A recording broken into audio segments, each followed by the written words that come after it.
안녕하세요. 한국 애니어그램 이야기TV 써니입니다.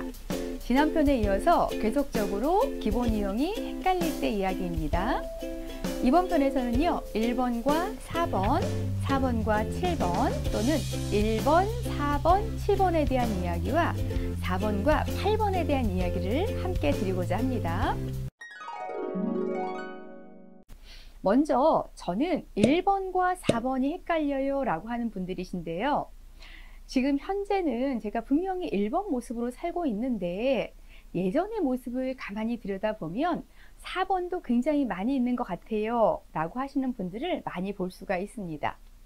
아마 이런 경우에는요, 4번 유형이 살아온 환경에서 자신의 독특한 특성을 억압받은 경험이 있거나 또는 주변으로 하여금 이방인 취급을 받았거나 나와 타인이 다름으로 인해 좀 더 이상한 아이 취급을 받았을 경우에 내가 현실에서 살아가고자 하면 나의 모습을 좀 바꿔야겠구나 그러면서 현실 세계에서 늘 열심히 치열하게 살아가는 방법을 터득하신 경우가 있을 수가 있습니다. 또는 반대로 1번 유형이 굉장히 스트레스에 노출되었거나 또는 지속적인 스트레스 환경에 놓이면서 끊임없는 좌절 경험들이 누적되면서 4번의 특성을 강화시키기도 하는 경우도 있죠.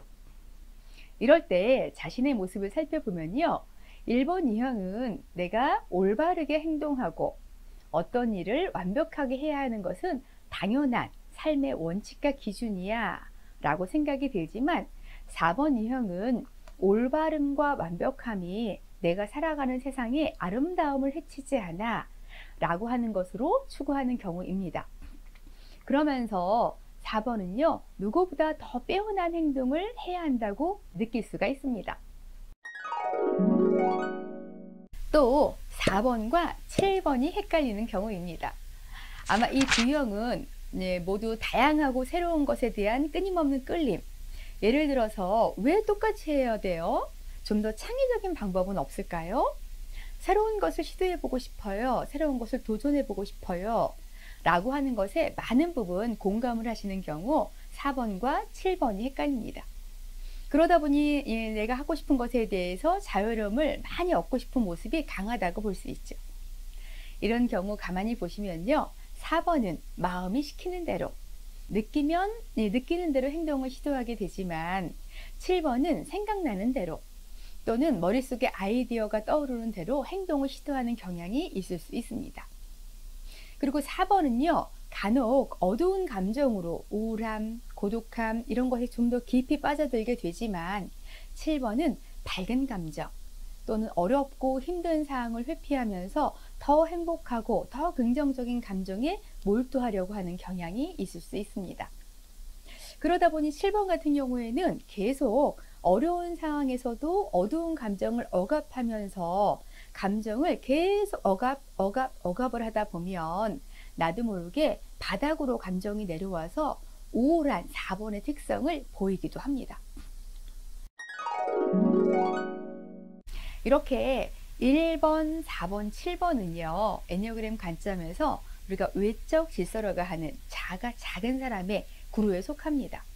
그러다 보니 자신의 내면으로부터의 주체적인 성향의 특성이 아닌 환경에 반응하면서 통합이나 분열 방향으로 끊임없이 왔다 갔다 하면서 또는 역방향으로 보이는 모습을 가지고 살아가는 경우가 있을 수가 있겠죠. 예를 들어 제가 아시는 분이 저는요 1번인데요 1번이 맞긴 하지만 흔쾌하게 동의가 안 되는 부분들도 있어요 라고 하시는 분들이 계셨거든요. 그래서 제가 계속 탐색을 하기를 권유해 드렸더니 어느 날 어렸을 때를 떠올려 보니까 저는요 굉장히 긍정적이고 활발했어요.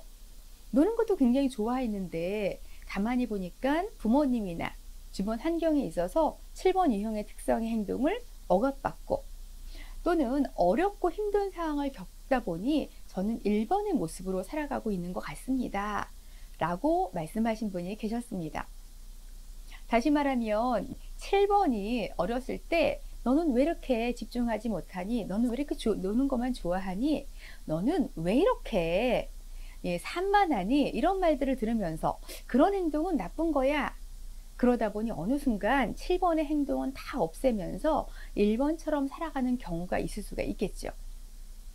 그분이 계속 자신을 탐색하면서 드디어 제가 7번을 찾았어요 라고 하시면서 환한 미소를 보여주셨던 그때의 모습이 떠오릅니다. 자, 여기서 우리는요, 모든 유형을 가지고 태어났고요.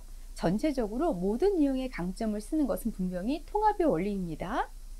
그래도 자신의 본질적인 아름다움을 잃어버리지는 않아야 할 겁니다. 이번에는 4번과 8번의 경우입니다. 어떤 경우에 4번과 8번 유형이 굉장히 비슷한 모습을 보이기도 하는데요. 4번이 자신의 중요성을 드러내고자 하는 모습, 8번이 힘을 가지고 세상에 자신의 중심이 되고자 하는 특성이 아마 좀 비슷하게 드러날 때가 아닌가 싶습니다. 다시 말해서 4번 유형 중에서 자신의 부러움과 선망을 대담함으로 포장하면서 모험하고 자신을 드러내고 주장하는 모습, 또는 8번이 자신의 강렬함을 표현하는 것, 나의 힘을 표현하는 모습이 조금 비슷하게 느껴지는 경우입니다. 그래서 이런 경우에는요, 옷차림이나 행동 특성도 비슷함을 주기도 합니다. 그런데 4번은요, 자신을 강하게 드러내다가도 문득문득 움츠러드는 모습을 보이게 되고요. 8번은 자신을 주장하면서 나를 더욱더 확장적으로 드러내려고 합니다. 특히 4번은 타인에게 민감한 사람으로서 타인의 반응에 수시로 감정이 변하면서 주변으로 하여금 종잡을 수 없는 사람이라고 하는 피드백을 받기도 하지만 8번은 타인한테 강렬함으로 좀 위협적인 사람이라고 느끼기도 합니다. 자, 이렇게 오늘도 헷갈리는 유형에 대한 이야기를 했는데 자신의 탐색에 도움이 좀 되셨나요? 다음 편에도 헷갈리는 유형 변별하기 위해서 마지막 편, 그래서 2번과 6번, 2번과 9번, 2번, 6번, 9번과 또는 2번과 7번, 2번과 8번에 대해서 마무리 강의를 하고자 합니다. 여러분 마지막까지 자신의 유형을 잘 탐색하시기 바라면서 오늘도 열심히 들어주셔서 감사합니다. 감사합니다.